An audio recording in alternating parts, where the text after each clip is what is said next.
आपका आभार व्यक्त करना चाहूँगी कि आपने 2025-26 के बजट की चर्चा पे मुझे बोलने का अवसर दिया। आज इस भरे सदन में मैं सर्वप्रथम संविधान के रचयिता बाबा भीमराव अंबेडकर जी को नमन करती हूँ, जिन्होंने आर्टिकल 25 में हमें ये अधिकार दिया, स्वतंत्र धर्म का सम्मान अधिकार और हर आस्था का सत्कार।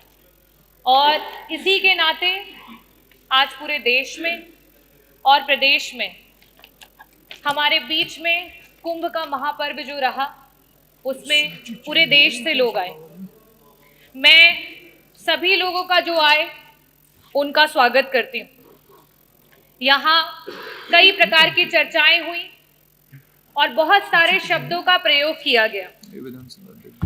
ये जो लोग विभिन्न प्रदेशों से और यहाँ तक कि विश्व के कोने कोने से आए, वो किसी राजनीति से प्रेरित होकर के नहीं आए, वो आस्था से, धर्म से और अपने देश, अपनी मातृभूमि से जुड़े हुए हैं, इसलिए वो यहाँ पर आए। महाकुंभ के आयोजन में जितना बजट होना चाहिए था, सरकार ने उसकी कमी की। महाकुंभ में जो सुविधाएं हमारे लोगों को देनी चाहिए थी, सरकार ने उसकी कमी की। वहां पे गिद्ध नहीं गए थे, वहां पे सूअर नहीं गए थे, वहां पे इस देश में आस्था रखने वाले, इस देश को लोकतांत्रिक समझने वाले, इस देश में भाईचारे को आगे लेकर के जाने वाले लोग वहां पे पहुंचे थे। मैं इस सदन में आज बहुत सारी चर्चाएं हुई, बहुत सारी बातें कही गई। बजट की जबकि चर्चा होती है तो बजट में किस तरीके से डिवीजन होता है उसकी बात होती है। अभी सत्र में कुछ दिन पहले बात हुई कि अंग्रेजी में विधायकगण अपने भाषण दे सकते हैं, लेकिन जब आपके बजट में एलोकेशन की बात आती है, शिक्षा की बात आती है, जो हमारे बच्चे प्राइमरी स्कूल में पढ़ रहे हैं, जिनकी नींव अंग्रेजी से शुरू नहीं होगी, तो वो आगे जाकर के आपके अंग्रेजी में दिए हुए भाषणों को नहीं समझ पाएंगे। लेकिन आप क्या काम कर रहे हैं? जहां 15% कहीं आपकी सरकार बजट दे रही थी, आज शिक्षा में वो बजट गिरा करके 13% पे आ चुका है। ये स्थिति है। अगर मैं बात करूं स्वास्थ्य की, क्योंकि मंत्री जी यहां बैठे नहीं है, जब स्वास्थ्य पे जब विपक्ष चर्चा करने की कोशिश करता है, मंत्री जी उत्तेजित हो जाते हैं। शायद इसीलिए हो जाते हैं क्योंकि स्वास्थ्य पे मात्र 6% का बजट दिया गया है और इस 6% के बजट में भी मंत्री जी 40% का बजट पिछले जो बजट में था एलोकेटेड, उसको इस्तेमाल नहीं कर पाए। अगर हम बात करें ग्रामीण अंचल की, जो उत्तर प्रदेश की 60-70% की आबादी है, अगर हम उसमें बजट के एलोकेशन की बात करें तो मात्र 4% का बजट है। जो 8 करोड़ 8 लाख की आप बात करते हैं, 8 लाख करोड़ की बात, 8 लाख 8 हजार करोड़ की बात करते हैं, उसमें मात्र 4% का बजट दिया गया है। और सबसे बड़ी नाइंसाफी अगर इस सरकार में कोई झेल रहा है तो वो हमारा किसान है।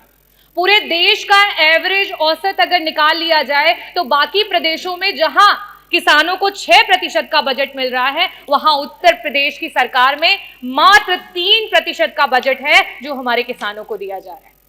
और सबसे आखिरी में और सबसे जरूरी बात, अभी हमारी माननीय सदस्य बार बार पीडीए की बात कर रही थी, तो सदस्य आप भी और यहाँ सम्मानित सदस्यगण, मैं आपको सभी को बताना चाहूंगी कि जहां पूरे देश में 3% का बजट विभिन्न प्रदेशों में, चाहे वो आपका दलित समाज हो, वनवासी समाज हो और अल्पसंख्यक समाज हो, उसको दिया जाता है, वहीं उत्तर प्रदेश में मात्र 1% का बजट दिया जाता है। और उस 1% के बजट में भी आपका 30% का बजट ऐसा धरा का धरा ही रह जाता है, विभाग उसको इस्तेमाल ही नहीं कर पाता है।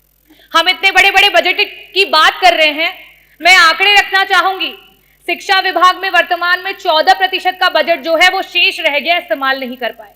स्वास्थ्य में 40% का बजट ऐसे ही रह गया, उसे इस्तेमाल नहीं कर पाए। आवास में 46% का बजट रह गया, जिसे इस्तेमाल नहीं कर पाए। SC ST माइनॉरिटी में 30% का बजट है, जिसे इस्तेमाल नहीं कर पाए। अगर हम सिंचाई एवं बाढ़ नियंत्रण की बात करें, 35% का बजट है, जिसे इस्तेमाल नहीं कर पाए। अगर हम ट्रांसपोर्ट और PWD की बात करें, 6% का बजट है, जो पुराना बजट है, जिसे आप इस्तेमाल नहीं कर पाए। समाज कल्याण के मंत्री जी यहाँ बैठे हैं, 23% का बजट आज ऐसे ही पड़ा हुआ है, उसे इस्तेमाल नहीं कर पाए। कृषि विभाग वैसे ही 4% किसानों को दिया जा रहा है बजट में से, उसमें से भी 10% 20% बजट ऐसे ही धरा का धरा रह गया, उसे इस्तेमाल नहीं कर पाए। तो मैं बजटों पे बहुत बातें नहीं करूंगी, क्योंकि जो पुराना है उसे ही नहीं इस्तेमाल कर पाए तो बड़े बड़े बजटों का क्या हवाई लूटी जाए।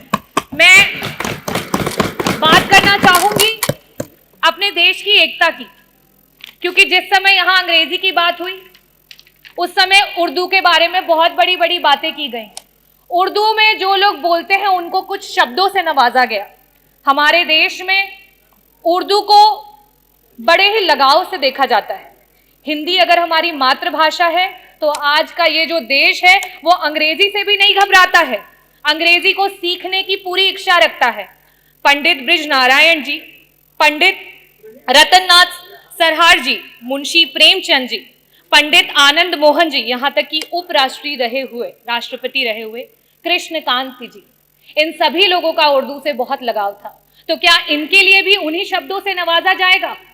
मैं आखिरी में सिर्फ यही कहना चाहती हूं, ये विकसित देश है, ये प्रगतिशील देश है और ये युवाओं का देश है, और युवाओं की यही आवाज है कि रावण नहीं हम पलने देंगे साधुओं के वेश में, रावण नहीं हम पलने देंगे साधुओं के वेश में, अफजल नहीं पनपने देंगे अब्दुल कलाम के देश में, हिंदू हो या मुसलमान अब शीश नहीं कटने देंगे, कसम तिरंगे झंडे की अब ये देश नहीं बटने देंगे। जय भीम, जय भारत, बहुत बहुत धन्यवाद।